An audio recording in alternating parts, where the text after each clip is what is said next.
wabarakatuh. Alhamdulillahi rabbil alamin, allazi arsala rasulahu bil huda wa dinil haqq liyuzhirahu ala dini kulli walau karihal musyrikun. Asyhadu an la ilaha illallah wahdahu la syarikalah wa asyhadu anna Muhammadan abduhu wa rasuluh sallallahu alaihi wasallam la nabiyya ba'dah.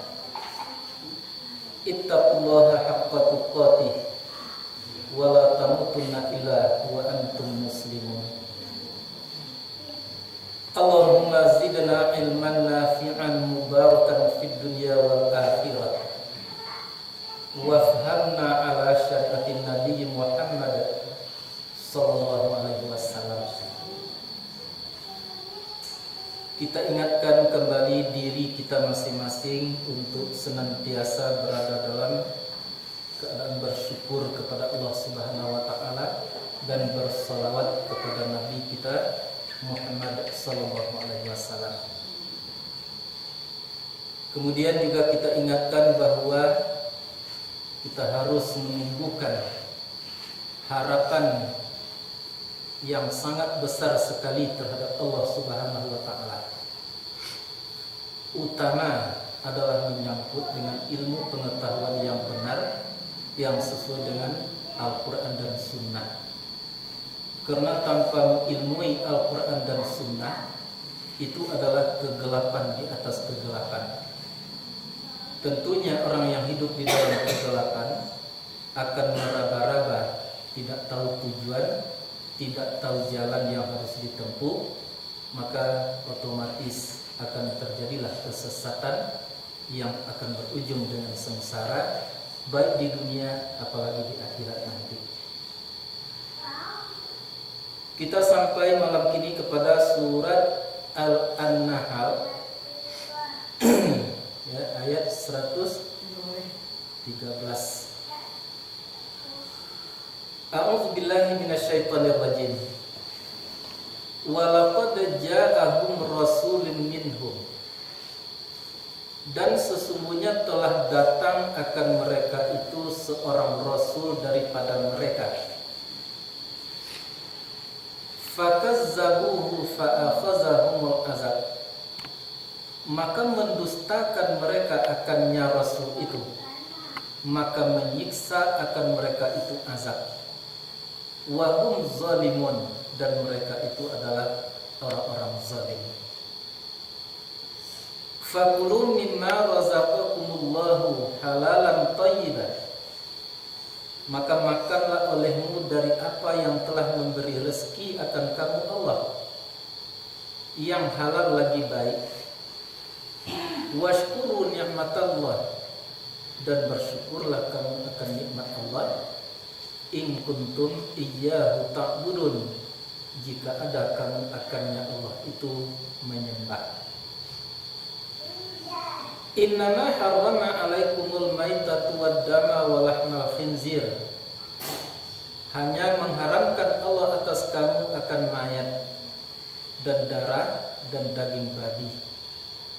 Wa ma uhilla li ghairillahi bih, dan apa yang disembelih bagi selain Allah dengannya. Maksudnya yang dibacakan selain daripada nama Allah penyembelihannya.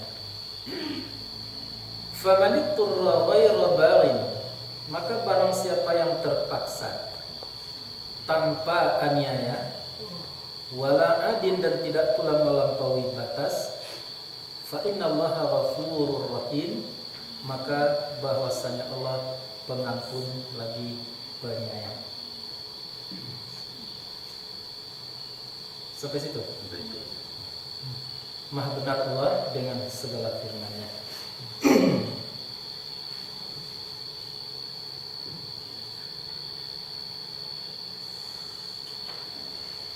Ayat itu dimulai oleh Allah dengan dua kata yang kedua-duanya itu adalah merupakan pentauqidan. Khususnya kata laqad artinya sesungguhnya. tambah lagi dengan waw, walaqad, demi sesungguhnya. Apa yang dinyatakan oleh Allah Subhanahu wa taala dengan pentauqidan kata itu, ja'ahum rasulun minhum, telah datang kepada mereka itu seorang rasul dari diri mereka sendiri, maksudnya dari bangsa manusia sendiri. Yang perlu diingat adalah setiap umat itu sudah didatangkan rasul oleh Allah Subhanahu wa taala. Jadi di sini dipakai rasulun, pakai waw. Itu adalah mufrad daripada rasul, artinya seorang rasul. Maka mutlaknya adalah Muhammad SAW dan dapat menyentuh rasul-rasul sebelumnya. Jadi tiap-tiap umat, tiap-tiap mereka sudah didatangkan oleh Allah kepadanya rasul dari golongan mereka sendiri, bukan dari golongan malaikat, tapi dari manusia sendiri. Tapi apa yang terjadi? Fakazzabuhu, maka mendustakan mereka akannya rasul yang didatangkan itu. Mereka tidak mempercayai, tidak mau mempercayai, tidak mau mengiyakan apa yang dikatakan oleh rasul itu. Maka disambung oleh Allah dengan fajala. Oleh sebab itu, oleh karena mereka tidak mau mengikut rasul, mengiyakan rasul itu, maka mereka disiksa oleh azab. Wahum zalimun, dan mereka itu adalah orang-orang yang zalim. Itu terjemah bebas. Hal itu sangat-sangat menyangkut dengan kondisi tubuh. Membenarkan atau mendustakan ajaran Rasul atau ajaran Allah Subhanahu wa taala, mempercayai atau kurang meyakini ajaran Allah Subhanahu wa taala, ada kaitannya dengan diri. Diri itu terbagi kepada dua macam, ada diri hakikat, ada diri lahir. Diri lahir itu terbentuk daripada hal-hal yang bersifat makanan.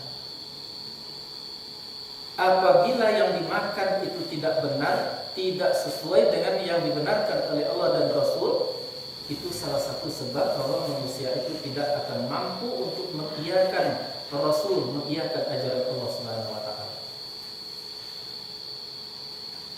Dan kemudian apabila berada di dalam diri seorang manusia itu sifat-sifat muhlikat, juga akan bertambah tidak mampu untuk mengiyakan, membenarkan apa yang dibawa oleh Rasul, yang diajarkan oleh Rasul atau oleh kitab sendiri.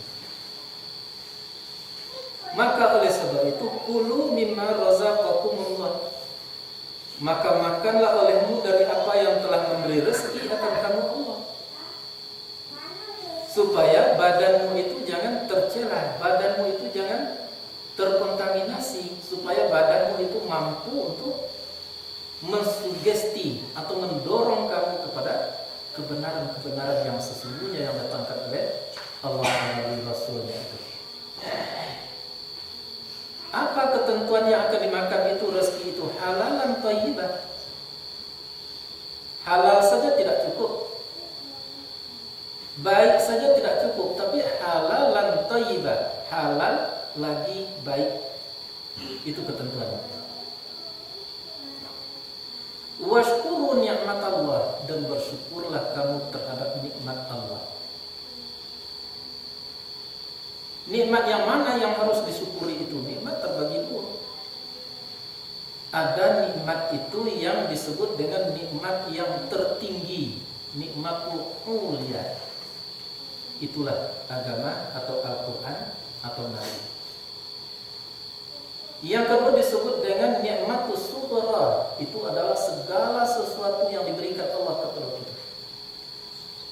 Dan itu pun dapat dibagi kepada dua macam. Satu li ghairi, yang kedua li nafsi. Yang ada di luar diri kita seperti harta, segala macamnya yang di luar diri itu nikmat. Kemudian ada yang di diri kita sendiri seperti anggota tubuh tadi, kaki, tangan dan segala macamnya. syukuri semua.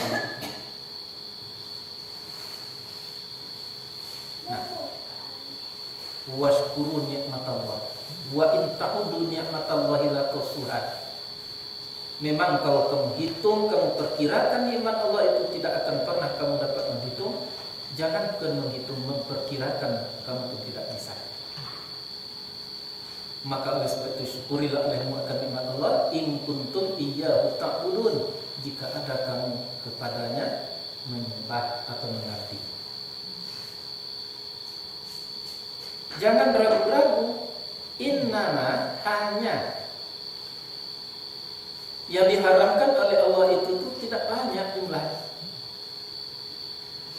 Satu bentuknya adalah mayat mati dengan sendirinya, ya. Wadama, darah itu diharamkan. Walahmal khinzir, daging babi itu yang diharamkan. Kemudian wama uhilla li ghairillahi bih, apapun yang kamu sembelih dengan menyebut nama selain daripada nama Allah Subhanahu wa taala. Nah, itu pun masih disuit oleh Allah, bukan harga mati. Famanittur, maka jika kamu terpaksa memakannya dengan ketentuan ghairu baghin, tidak dengan cara aniaya. Ya, cara jujur, wala adin, tidak melampaui batas hanya sekedar kenyang. Itu tidak apa-apa kalau memang terpaksa. Ukuran daripada terpaksa itu adalah nyawa. Kalau tidak dimakan mati lah. Dibolehkan untuk makan. Itu sebabnya hukum-hukum fikih itu tidak harga mati, tidak ketat. Bisa pada seseorang itu tidak boleh, pada orang lain boleh. Tergantung kepada kondisi. Begitulah hukum fikih. Itu menunjukkan kepada Allah itu Maha Pengampun lagi Penyayang. Fa innallaha ghafurur rahim, maka bahwasanya Allah itu Maha Pengampun lagi Maha Penyayang. Jadi lebih kurang terjemahan ayat, terjemahan bebas tentunya itu. Nah, kemudian kita pertanyakan, memangkah sudah datang Rasul itu kepada manusia? Siapapun manusianya, sudah. Nah, khususnya kepada kita yang hidup di akhir zaman, sudah. Yang Rasul itu memang sudah tidak kita temui lah. Tetapi jangan kita berkecil hati.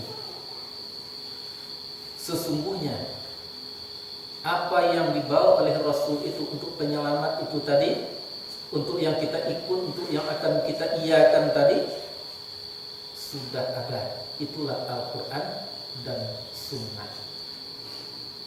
Disitulah sering kita menyampaikan pengajian yang kadang-kadangnya sulit pula untuk diterima. Jadi rukunnya di dalam memegang agama Allah Subhanahu wa taala, utamanya harus memegang atau berorientasi kepada Al-Quran dan Sunnah. Itu utamanya.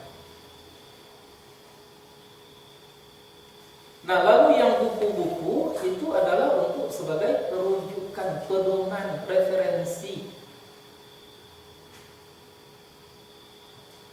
Jangan-jangan sampai dikatakan orang yang tidak mempelajari kitab tertentu itu orang tidak salafi. Jangan.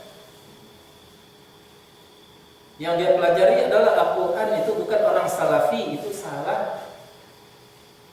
Mengapa? Karena pada prinsipnya seluruh orang Islam tadi adalah mengikut salafi.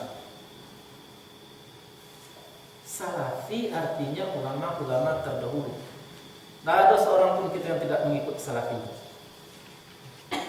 Baik kita sadari atau tidak. Tapi kadang-kadangnya karena seseorang atau jamaah itu tidak mempelajari buku-buku tertentu, lalu mereka dituduh tidak mengikuti salafi. Itu salah besar. Nah, misalnya sholat 2 rakaat di waktu subuh. Kalau siapapun yang sholat 2 rakaat di waktu subuh itu, fardu subuh itu, ya 2 rakaatnya lakukan, itu mengikut salafi itu. Dari mana tahu sholat subuh tadi 2 rakaat? Pasti dari guru. Guru itu tahu dari guru itu, akhirnya sampai kepada sahabat, sampai kepada Nabi. Nabi yang mengajarkan sholat subuh itu 2 rakaat sampai ke kita kini. Apakah itu nak salafi? Kadang-kadang itu banyak terjadi. Ada dikaji di majelis taklim itu Al-Quran, itu bukan orang salafi. Kaji aku je salafinya Quran itu ada. Itu. Yang kedua, bahwa kitab-kitab itu kalau kita terangkan dulu, kita perlu ulang. Kitab-kitab itu dulu itu berawal daripada Al-Quran itu sendiri. Lahirnya kitab itu dari Al-Quran. Tadi sore kami pelajari bahwa yang diperselisihkan itu tidak boleh menyangkut dengan syajaratul-din, pokok-pokok agama. Apa pokok agama itu? Mengenai Allah itu esa, itu tidak boleh diperselisihkan. Dan memang tidak pernah ada perselisihan dari nabi-nabi dahulu sampai kini, sampai hari kiamat nanti, yang Allah itu tetap esa. Tapi kalau yang lain-lain boleh-boleh saja itu diperselisihkan, karena itu menyangkut dengan ijtihadiyah. Ya, maka oleh sebab itulah di dalam bentuk salah satu pemikiran ijtihad itu adalah bahwa Al-Quran atau kitab-kitab apapun itu berawal daripada Al-Quranul Karim. Ya, jadi tidak bisa dituduh orang yang tidak mempelajari kitab tertentu itu bukan orang salafi. Mengapa? Karena seluruh itu adalah rupanya orang salafi. Ajaran itu datangnya daripada Rasulullah yang diturunkan oleh Allah melalui malaikat Jibril. Untuk siapa? Untuk orang-orang yang mengikut Rasul itu, mengiyakan Rasul itu. Itu sering dalam pengajian lama itu disebut Muhammad, artinya orang-orang yang terpuji. Badannya itu terpuji, tidak berasal daripada yang haram. Darah dagingnya tidak banyak dicampuri oleh yang haram. Kalau bebas sama sekali tidak mungkin, lebih-lebih di akhir zaman kini. Jiwa mereka tidak terkontaminasi oleh sifat-sifat yang buruk. Orang itulah yang bisa menampung keberadaan atau kedatangan wahyu Allah Subhanahu wa taala. Di barangkali terlampau keras kalau kita sampaikan yang sebenarnya. Hati-hati yang malas kepada Al-Quran itu pertanda bahwa darah dagingnya tidak terurus sesuai dengan apa yang diperintahkan Allah Subhanahu wa taala. Orang yang tidak candu kepada Al-Qur'anul Karim itu menandakan bahwa jiwa mereka sudah terkontaminasi oleh berbagai macam sifat-sifat muhlikat. Hati-hati. Daripada besok kita menyesal, lebih baik kini disesali. Jadi tepuk dada, tanyai diri. Sampai di mana kita, kecenderungan kita untuk mengenali Al-Quranul Karim itu. Semakin tinggi kemauan kita kepada Al-Quran, itu menandakan semakin teruruslah apa yang telah dibicarakan oleh Allah Subhanahu wa taala yang menyangkut dengan badan ataupun menyangkut dengan hati nurani. Nah, dan itu adalah merupakan pokok pengajian majelis taklim. Dengan mengutip hanya satu ayat pendek, dan cukup satu ayat. La yamassuhu illal mutahharun. La itu lanya la nafiyah itu. Tidak bisa artinya. Tidak mungkin, tidak dapat, tidak mau menyentuh Al-Quran itu. Merasakan indahnya Quran, merasakan manisnya ajaran Nabi tadi yang dibawa oleh Rasul itu. Merasakan beruntungnya apabila dapat menerima ajaran-ajaran daripada Al-Quran. Illa mutahharun, kecuali orang yang disucikan. Yang mensucikan tentu Allah Subhanahu wa taala. Yang berusaha untuk suci tentu kita. Maka peliharalah 4 kesucian. Sudah berulang menjadi pokok sumber yang harus kita terapkan di dalam pengajian. Peliharalah kesucian badan, peliharalah kesucian darah daging, peliharalah kesucian pikiran, peliharalah kesucian hati. Sampai kesucian itu yang harus kita awasi dalam kehidupan. Apabila gagal kita menganalisa atau memperbaiki dan sampai itu, salah satunya gugur keseluruhan. Nah, itu tadi fakulu mimma razaqakum. Minum makan kamu harus terdiri dari yang halal. Dan itu sudah sering kita ungkapkan di dalam berbagai macam pertemuan. Jadi kita sudah didatangi oleh Rasul, sudah diberi Rasul oleh Allah Subhanahu wa taala, yang kini bisa kita berasumsi ganti Rasul itu adalah Al-Quran dan Sunnah. Sesuai dengan hadisnya Nabi, taraktu fikum amrayni ma in tamassaktum bihima falan tadillu abada. Aku tinggalkan kepada kamu dua pusaka yang apabila kamu berpegang teguh dengan keduanya, maka justru kamu tidak akan tersesat buat selama-lamanya. Tidak ada batasan, tidak tersesat. Di dalam memegang teguh pokok-pokok itu, dan tadi pertama kesucian, menyangkut dengan kesucian harus terpelihara, harus kita pelihara. Nah, kemudian Al-Quran itu sendiri harus wajib untuk jangan sampai terjadi penyelewengan, penyimpangan terhadap ayat-ayatnya, baik di dalam bentuk lahiriahnya atau di dalam bentuk hakikatnya. Dalam bentuk lahiriah misalnya bacaannya, ucapannya. Itu makanya dalam mempelajari Al-Quran itu banyak jenjangnya tuh. Mulai daripada mengenal huruf hijaiyah, dari situ mulainya pelajaran Al-Quran. Kemudian merangkai kata, kemudian menyangkut dengan makhrij, artinya bagaimana mengeluarkan satu huruf itu. Nah, dan bagaimana kalimat itu untuk mengucapkannya, sampai ke situ.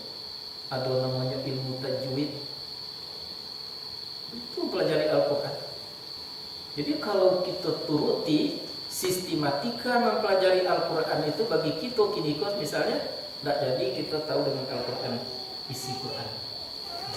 Bayangkan, mempelajari tajwid saja berapa kilo kalau kita pelajari tajwid. Sudahlah lidah tidak tepek lain, sudahlah latih luah lidah tadi itu akan diatur berbalik pas-pas payah. Tapi walaupun demikian kita tidak boleh meninggalkan itu, sedikit-sedikit harus kita juga pelajari. Dan sudah kita terapkan di tempat kita itu, tapi kadang-kadangnya masih ada gangguan-gangguan lain, dan yang mengganggu itu adalah ilmu pengetahuan yang kita butuhkan juga, seperti nahwu dan saraf. Nah, kemudian mempelajari arti lafziahnya apa itu kita sampaikan. Kalau kini dipelajari, pertama dimulai daripada memenggal kata, kedua mengelompokkan kata, yang ketiga kini masuk kepada memperhatikan bahwa Al-Quran itu dari sebanyak itu ayatnya, katanya, kalimatnya itu sudah banyak itu yang bahasa Indonesia sebetulnya. Gitu. Dan nantinya dipelajari berikutnya nanti masalah fiil A, fiil apa, kalau isim apa, ini tidak sih bentuknya. Itulah mempelajari Al-Quran. Nah, mengapa itu dipelajari? Karena Al-Quran itu kalau salah itu bisa berputar balik, maksudnya betul menjadi seperti siang dan malam atau seperti timur dan barat, 180 derajat balik maknanya. Seperti tadi la ilaha illallah, kalau kita panjangkan la-nya namanya itulah adalah nafiyah. La nafi itu artinya tidak.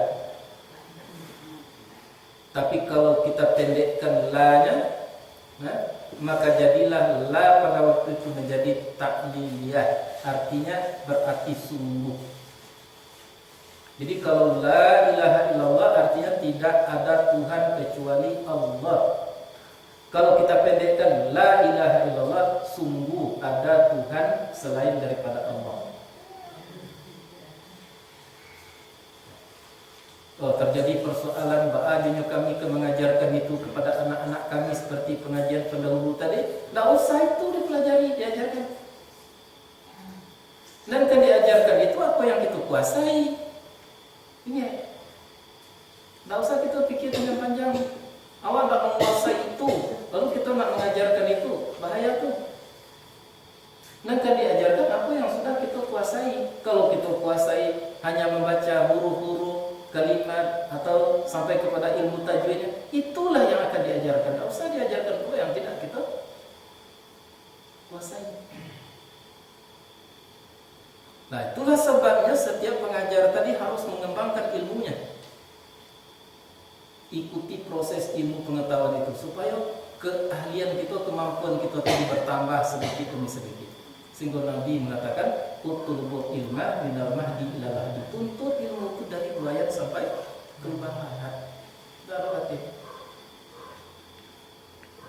Mungkin bagi guru itu yang hanya mampu menguasai baru tajwid, ajarkan ilmu tajwid. Jangan diajarkan pula nahwu saraf. Ya. Nah, mungkin seseorang guru itu kok lu bisanya bermakhrij baik tetapi nyalah mengenali huruf hijaiyah, ya alif bata ajarkan. Nah, jadi yang penting adalah tahu kita dengan kualitas diri kita masing-masing. Dan ditujuan objek daripada yang diajarkan itu perhatikan. Walaupun kita mampu menguasai umpamanya bahasa Arab, nahwu saraf misalnya, lalu kita ajarkan pula kepada objeknya anak-anak di bawah umur misalnya, tidak bisa. Jadi bukan kemampuan kita saja yang harus diukur, tapi juga kemampuan daripada objek pengajian yang harus kita pindahkan ilmu itu kepada orang. Apalagi yang menyangkut dengan ilmu-ilmu hakikat. Ya, seseorang atau kelompok anak-anak alun tamat SD lalu kita mengatakan di situ wa ma'akum aina kuntum wallahu bima ta'maluna basir. Tidak boleh. Mengapa? Tidak mengkanan itu Allah serta kamu tadi baru. Bicarakan masalah nur, Allah nurus samawati wal ardh. Tunggu dulu. Nah, jadi tidak usah panik. Ya. Ajarkanlah apa yang kita mampu. Setiap kita harus melakukan itu. Sehingga di dalam majelis taklim terakhir kita letakkan mendakwakan. Nah, maka untuk itulah ilmu, poin-poin dari ilmu itu harus kita kuasai. Kalau kita mempelajari Bismillahirrahmanirrahim, terkuasai kita Bismillahirrahmanirrahim. Apa yang dimaksud dengan nama Allah itu? Mengapa tidak dengan Allah? Mengapa dengan nama Allah?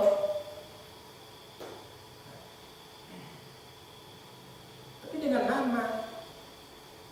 Mengapa? Karena nama Allah itu tuh sebahagian besarnya adalah menunjuk kepada kasih sayang Allah. Apalagi terus terang di dalam ayat Bismillah itu Ar-Rahmanir-Rahim, dua kalimat Ar-Rahmanir-Rahim. Jadi dengan nama Allah yang pengasih lagi maha penyayang, kalau tidak karena Allah kasih, kalau tidak karena Allah tadi sayang, tidak akan terjadi apa-apa di permukaan bumi. Kita pun tidak akan lahir ke permukaan bumi. Rasul pun tidak akan dikirim, tumbuh-tumbuhan tidak akan tumbuh, matahari tidak akan mengeluarkan cahaya, hujan tidak akan turun dari langit. Seluruhnya itu adalah dikarenakan kasih sayang Allah Subhanahu wa ta'ala. Jadi dengan nama Allah Bismillahirrahmanirrahim